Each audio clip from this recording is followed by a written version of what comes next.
K. Subramaniam is now with me in our studios. Subra, what is the sense that you get on the markets? Volumes are low, but still, the selling or probably the forced selling doesn't seem to slow down.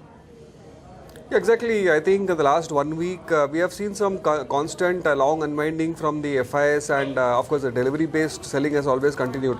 But today's fall again puts a question mark on the recovery part. But again, my sense is that 8,050, 8,000, 8,100.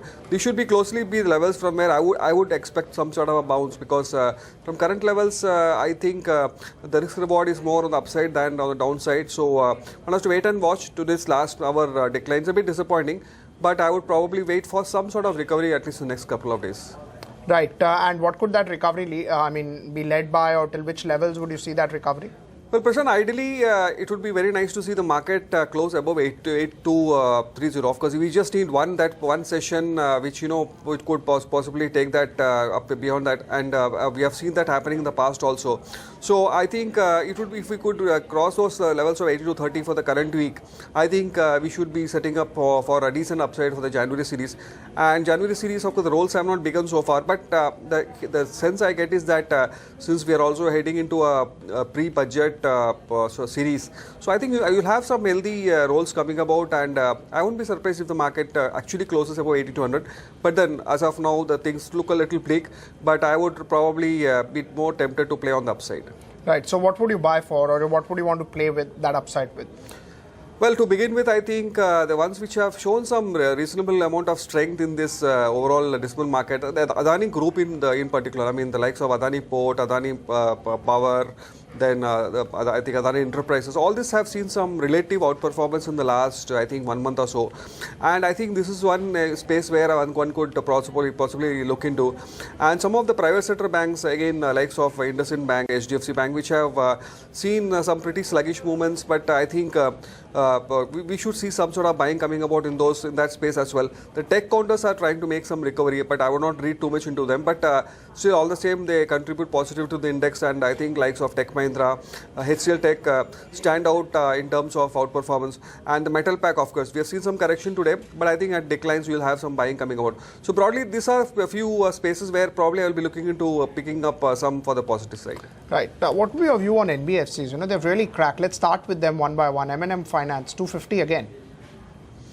M&M Finance, in fact, this would be our preferred pick, because this is one counter space where I think it has got badly affected post November 8th demonetization, and we have seen. And, would it be a buy?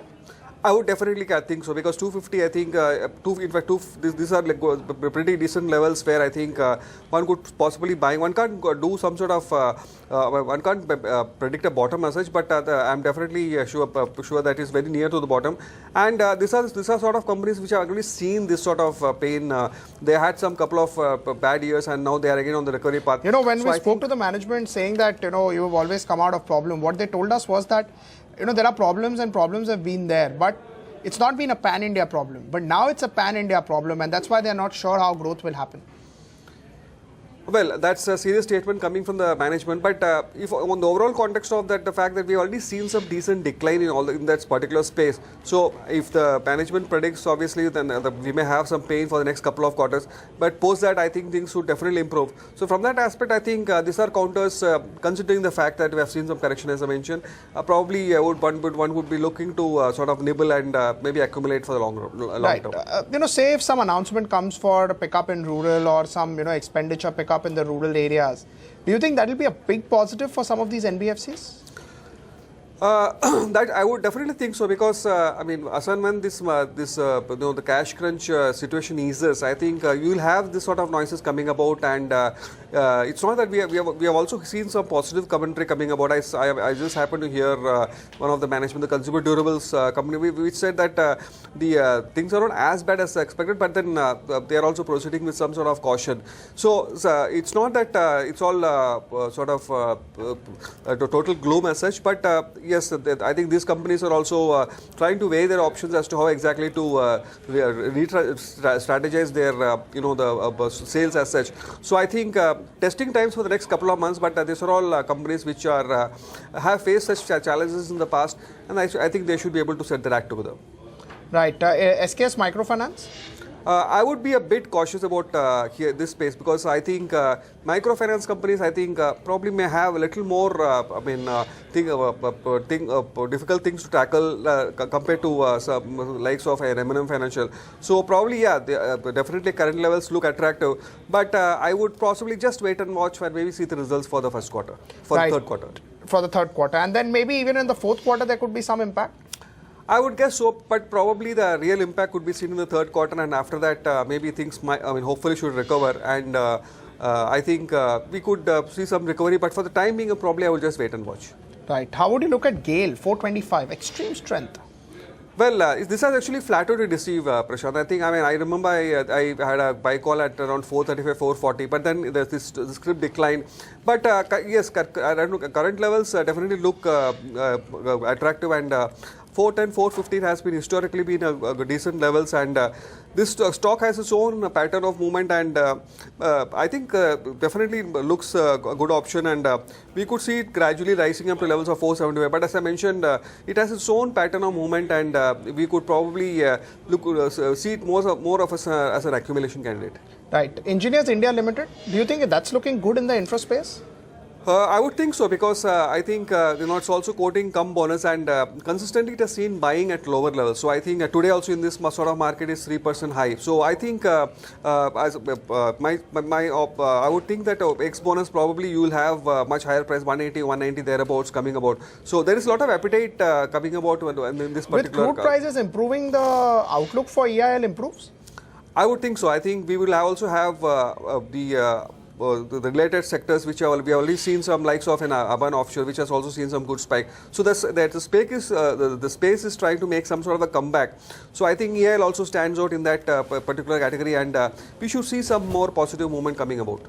Subra, just request you to stay on, about 90 seconds, 100 seconds remaining for markets to shut. I'll just come back after that to you. 37 points down for the Nifty, but again, still about 90 seconds remaining, and it's been volatile in the last few minutes, so the adjustment should happen only on the lower side.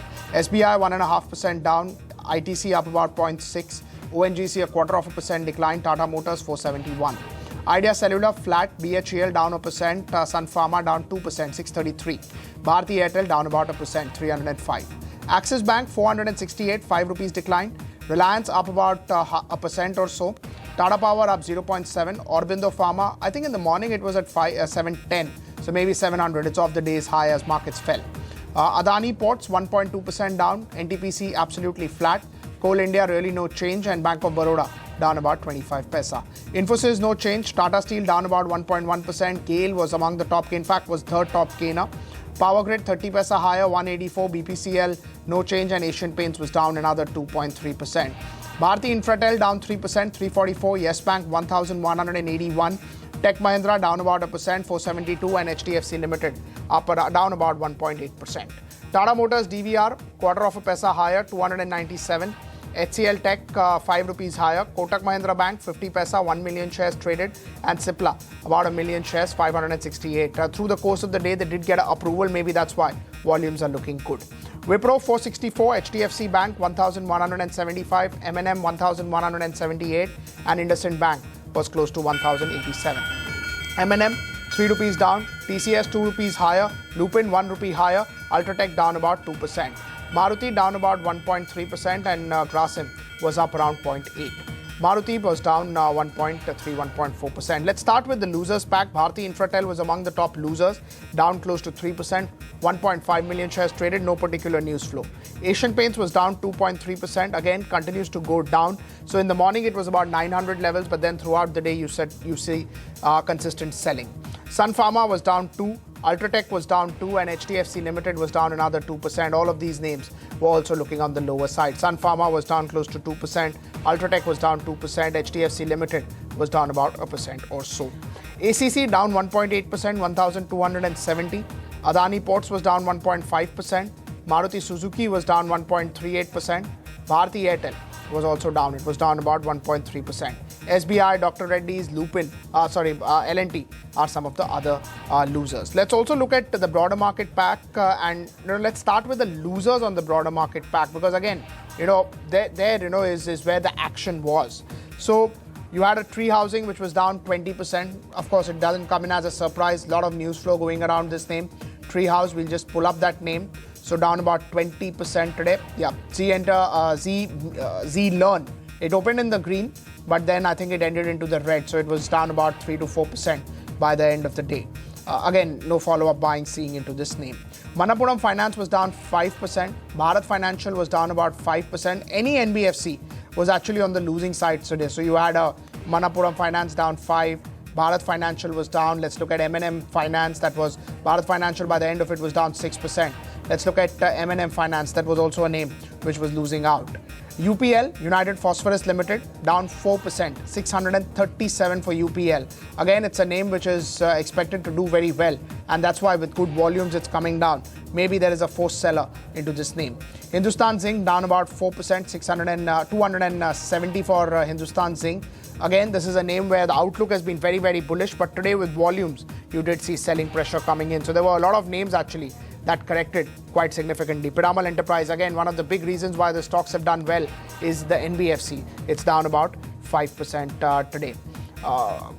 K. Subramaniam is still with us. Subra, any view on UPL? Again, it's one name, which has very limited operations in India, but it's down about 4%. It's just telling you that, liquidity is not there. It's not chasing any names just that are growing, and that's why these valuation derating.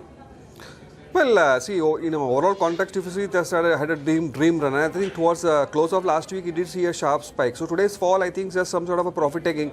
But the upside, I think, seems to be a bit capped, and one has to be a bit careful about before accumulating this stock, and one could possibly see some more profit taking coming about in the coming days. Right. You don't track this name very actively? Not at current levels. So I think there are other counters which are looking much more bullish. Something like a Sharda Cropchem. I think that's one counter which has really shown a lot of promise. I think I would be inclined to buy into that rather than this. Right. In terms of DLF or any other real estate names, no, they have not corrected quite a bit as the markets have. But again, they have not also seen a rally. Do you think it's forming out a bottom sort of formation? Actually, very difficult to take a call on the real estate space. I think that is one space I think people are pretty wary about as to what could be the possible impact for the third quarter results come out. So I think one has to be very careful, and barring maybe an occasional bet on the upside for a day trade or something, but I think one would be better off to be away from these stocks for at least 1 quarter. Right. Subra, thank you so much for taking out time for us.